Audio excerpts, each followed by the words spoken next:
We're an hour in and all I've learned is I don't like spikes. This is going to be a long one.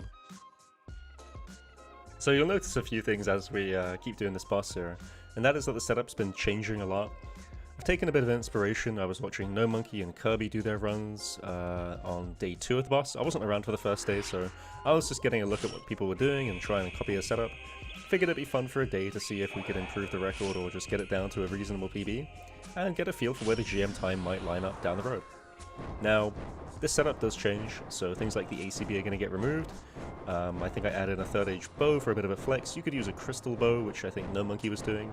Something like take crystal legs, take a bowfer. And the idea of the crystal bow and the 3rd age bow is if you're tick perfect up until shadow phase, if you keep T-bowing during shadow phase, you actually end up missing a hit at the end. So you can offset that and gain some ticks back by using a 3 or a 4 tick weapon. So there's definitely a few interesting tick saves and things you can do here across this boss. Probably the biggest one, and probably the hardest to get off with regards to the RNG involved, is the last phase skip. So this boss at the end has a phase where you have to smite it or use sapphire bolts to remove its prayer, as it were. And unfortunately, this is really hard to skip, because it does like a bit of a wind-up attack leading into it, and you have to deal something like 80 odd damage, maybe 85 damage, something like that, in order to it to skip. That's this bit right here. And you have to shoot that entire HP bar down to 0, and you have to not have your throw attack on the same tick as the second hit lands. It's a bit specific, but the idea here is you're just destroying the remaining shield before it launches its big attack and phases into its, like, shield phase. And by doing this, you skip it, and you save a solid, easily 10 seconds, if not 15 seconds. And that's probably the biggest thing you can do here, and all you have to do to make sure it works is T-bow on tick, and then for the second T-bow shot, stay 1 or 2 tiles away from the boss to make sure that that hit lands before it phases through. So this kill here was an example of a successful skip, and you'll see here as I phase it into the last part and it goes center, we do it with a big T-bow hit. We move across to the spikes. This was meant to dodge the attack, but I kind of messed up. So after a small T-bow, we land a very big boy, and this brings us through to the next phase. So this actually ended up being one of my faster kills to start off at a 1:28.2, so not too bad, given that the world record at the time is around about 1:10, and that was just like some extreme T-bow RNG. This was pretty nice to just sort of get situated with the method, and kind of prove the skip does work, so I can recreate this now. Also, if you're wondering why I'm wearing this weird hood, it's actually not, it's just a transmogged Masuri head, but I like the aesthetic of it, and I figured why not make it look good, play with a bit of fashionscape, at least make it look nice. So don't worry, it is still a Masuri hood, I am not hard trolling. Also, we're going to reserve a couple of minutes at the end to talk about the new bow. I did buy it on release, and I've been using it at a couple of places to see just kind of how it fares against other weaponry, and I'm probably one of the few people who actually kind of likes the place where it's at. I don't think it's particularly strong, but it's really fun to use, and I think there are still some applications where it reigns supreme, so if you're wondering about the bow, wait until the end and we'll have a little review on it as well.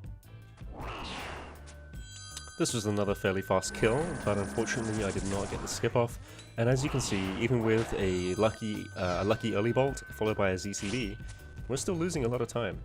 So considering how fast this kill was, ending up on a 1:31 is pretty damn close to a BB, and it kind of showed how much more potential there is to go in terms of the base RNG and just hitting big and making sure that if you do get that skip off, you're really going to push for a fast time.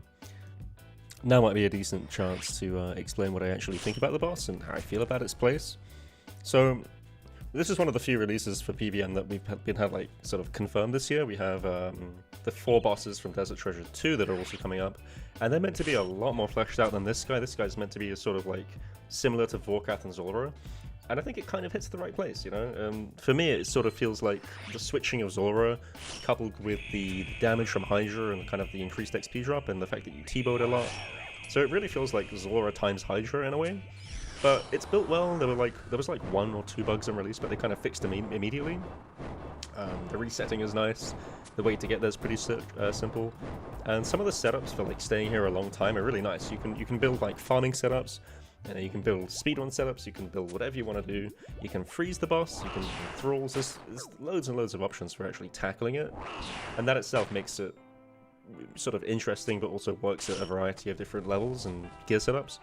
I've seen people, one of my friends went in with a Carol's crossbow only, and got a kill. And it's just like, you know, you can do it. It might take 10 minutes, but you can do it.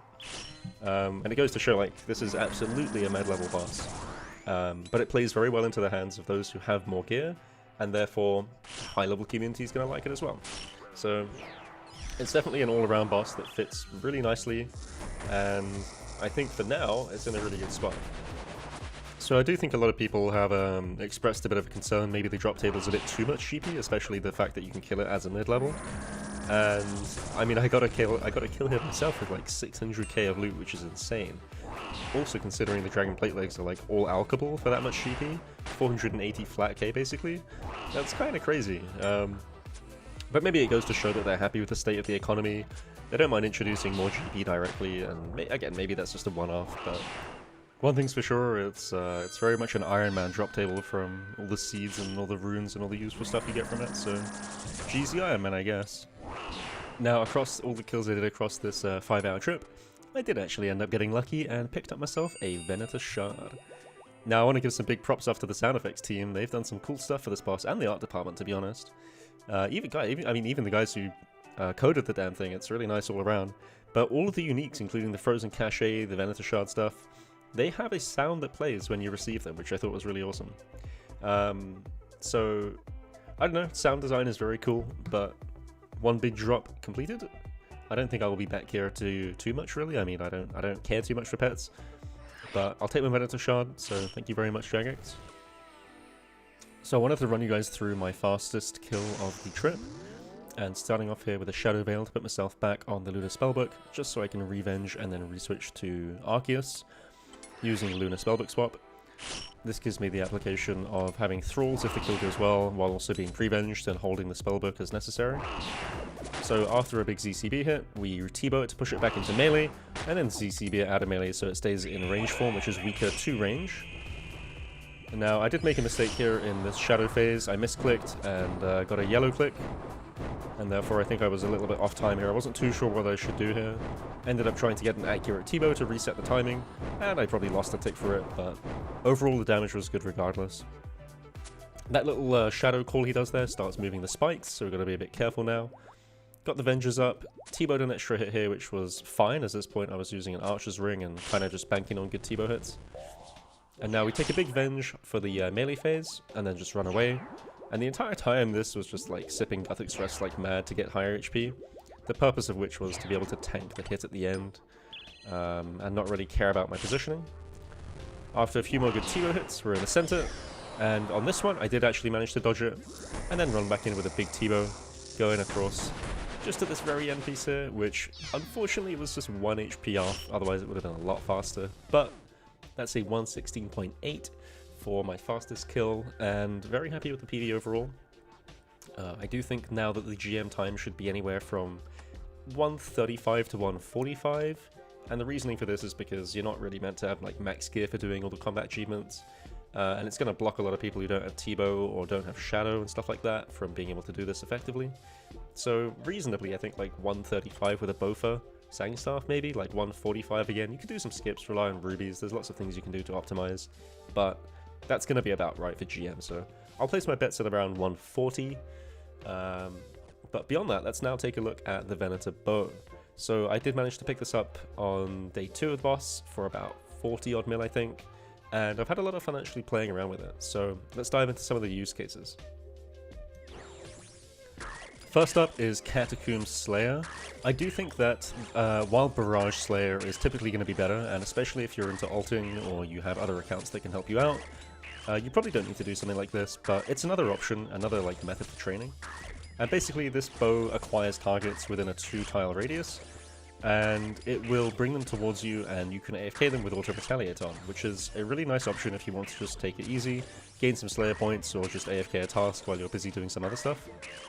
Compared to Barrage, I think it's probably going to be a bit more efficient compared to AFK barraging, although I really don't know at the end of the day. It is an alternative as well because you're getting range XP instead of mage XP. But certainly I've done a lot of Abyssal Demons for the head before, and even just this, like, I can sit here for nearly 5-10 minutes and not have to attack a single NPC, and simply by their wander distance and the bow acquisition range, you will end up getting pretty much all of them back into the well, pretty much all of them into the attack radius again, so it kind of just tops itself up, and it's really nice. You have very little to do here beyond clicking a prayer pot every 10 minutes. And this is also true for Nechreel and Bloodvels and Jellies and Dust Devils, so there's a lot of places where this just kind of takes the edge off and lets you relax doing Slayer. So maybe it's not the best use of it, but it's a use and I think it's worth mentioning. Another noteworthy use case is Turiel Slayer. Now there aren't actually that many Turiel NPCs that are in multi-combat, but for things like rats and wolves, it is fairly effective. I think it's probably a slight upgrade, and I probably wouldn't replace Chins with Bow. I'd bring both of them, assuming you can fit it in, and maybe drop the Bulwark instead. So for things like ghosts in the catacombs, for rats in the cave here, minotaurs, and again wolves, those 4 tasks, I think this is fairly effective. And I don't know, if nothing else, it's kind of fun to use, and it switches up Turiel a bit, so keeps it a bit more interactive at the very least, which I think is a good thing. So I will say this isn't really like a comprehensive list of where it's good at. I think there's definitely potential up at God Wars, whether it be for farming AQ keys or like getting some KC for getting into some of the boss rooms. Maybe not too strong in the boss rooms themselves, but I mean, at the end of the day, like, it's a bow. It's definitely not what we were hoping for, I guess, in terms of a reward, like a high tier reward, but it's also not like the craziest boss ever to give something. So I'm kind of glad it just has, it feels to me like it has a use for this kind of thing. I'll be bringing it to a couple of things that I do for sure. And again, the sound design, the feel of it, the way it looks, all of that is actually really nice, and it adds to the feel of actually using it, so I'm definitely not going to complain about it. I'll add it to my setups and enjoy it for what it's worth. But I think that's about it, really. But I think that's going to be it for me. If you guys think you have some interesting use cases for the bow, or have some thoughts about the boss, throw them down below and I'll try and respond to as much as I can. But otherwise, thank you for watching, and I'll see you in the next one.